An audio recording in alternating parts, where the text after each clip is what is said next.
ఈ మధ్య రాజ్యసభకు ఏకగ్రీవంగా ఎన్నికైన కాంగ్రెస్ నాయకులని రాష్ట్ర ప్రభుత్వం రవీంద్ర భారతిలో సన్మానించింది. ఈ సన్మాన కార్యక్రమం 100% కాంగ్రెస్ పార్టీ స్టైల్లో జరిగింది.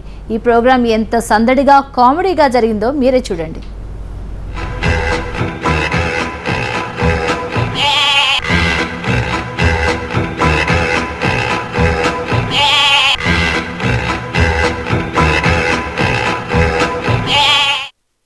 రాష్ట్రం నుంచి రాజ్యసభకు ఎన్నికైన నేదురుమల్లి జనార్దన్ రెడ్డి, జేడీ శీలం, జయరాం రమేష్, వి హనుమంతరావులకు పౌర సన్మాన కార్యక్రమం రవీంద్ర భారతిలో జరిగింది. ముఖ్యమంత్రి, కేంద్ర మంత్రులు, ఎంపీలు, ఎమ్మెల్యేలు పాల్గొన్న ఈ కార్యక్రమం అంతా గజిబిజి మేళం, గందరగోళం.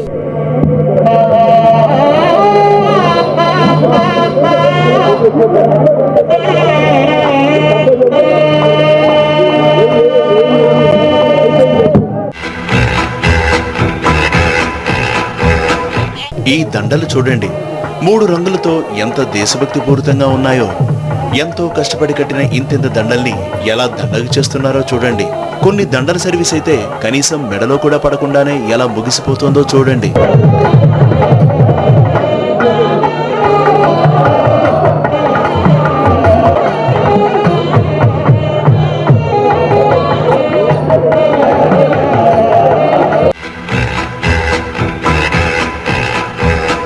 వేదికంతా గందరగోళంగా తయారయ్యేసరికి ముఖ్యమంత్రి రోసయ్యకి ఏమీ అర్థం కాక ఎలా దిక్కులు చూస్తున్నారో గమనించండి. సందట్లో సడేమియా అన్నట్టు ముఖ్యమంత్రికి కూడా దండలు, శాలువాలు ఎలా వేసేస్తున్నారో చూడండి.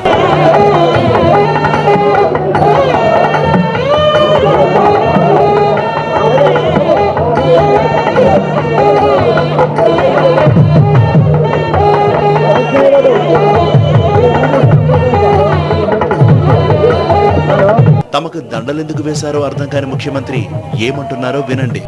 రాజ్యసభకు ఎన్నికైనటువంటి 4 పెద్దలను కూడా మన పార్టీ వైపు నుంచి మనం సన్మానం చేసుకుంటూ ఉన్నటువంటి సన్మాన కార్యక్రమం. ప్రక్కనే మేమందరం కూర్చుంటే నాకు కానీ, చక్రపాణి గారికి కానీ, మరొకరికి కానీ మాకు కూడా గార్లెండ్ వేస్తే మేము కూడా సన్మానానికి అర్హులమనే కాదు. అరే, ముఖ్యమంత్రి గారు దగ్గుతున్నారు.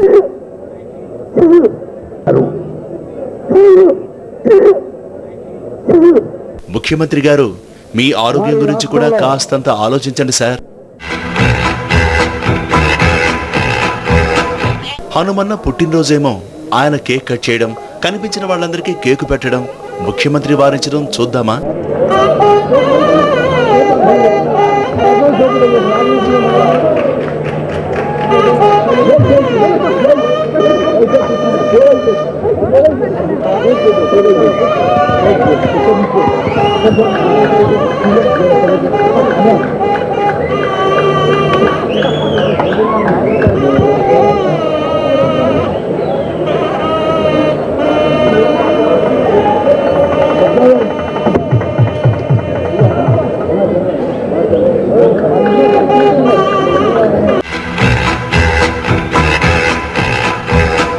రాజ్యసభకి నామినేట్ అయిన హనుమంతరావు ఏం మాట్లాడారో చిత్తగించండి.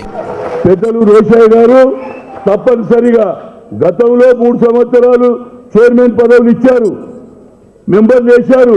2 ఏళ్ల నుంచి లేదు, ఇప్పుడు 1 సంవత్సరం అంటే 3 ఏళ్ల నుంచి పదవులన్నీ ఖాళీ ఉన్నాయి. కార్యకర్తలు అంటున్నారు ఇక రోషయ్య గారు ఎప్పుడు ఇస్తారు పదవి అని. ఎందుకంటే ప్రతి కార్యకర్త కూడా ఆశిస్తారు కదండి. సందేశాన్ని ఇచ్చిన హనుమన్నకి నేదురుమల్లి ఎలా చురుకిచ్చారో చూడండి. హనుమంతరావు చెప్తున్నాడు ఉపన్యాసంలో, ప్రతి కార్యకర్త గ్రామాల్లో ఉండేవాళ్ళు రాజ్యసభకు రావాలా అని. ఏడ మనం ఖాళీ చేస్తే కదా.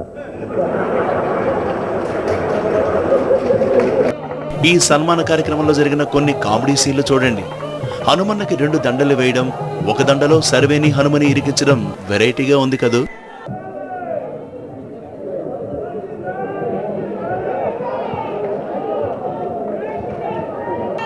ఇక్కడ ఎవరికి దండ వేస్తున్నారో, శాలువాలు కప్పుతున్నారో మీకేమైనా అర్థమవుతోందా? ఈ గందరగోళాన్ని చూసి ప్రేక్షకులు ఎంత అసహనంగా ఫీల్ అవుతున్నారో చూడండి.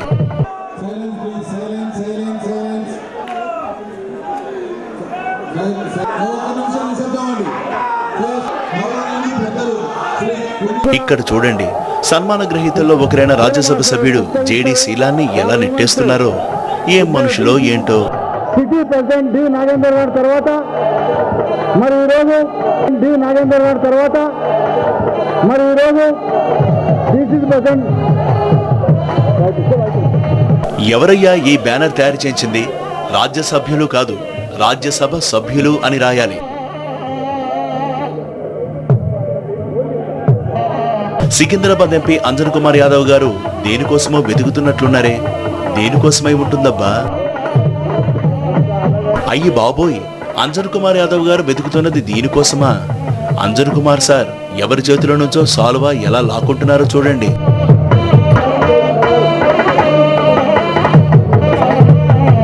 ముఖ్యమంత్రికి సాల్వా కప్పి కాకా పట్టడం కోసం ఎంత చిలిపి పని చేశావా అంజన్న? ఇదండి కొత్త రాజ్యసభ సభ్యుల సన్మాన కార్యక్రమంలో వెరైటీ అంశాలు. ఒక్క క్షణం, ఇక్కడేదో బ్యాక్గ్రౌండ్ లో మ్యూజిక్ వినిపిస్తుంది, వినండి.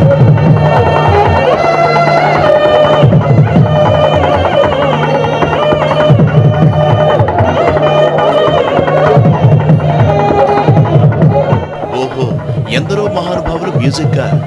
నిజమే, ఈ సన్మాన వేదిక మీద ఎందరో మహానుభావులు. వీళ్ళందరికీ వందనాలు.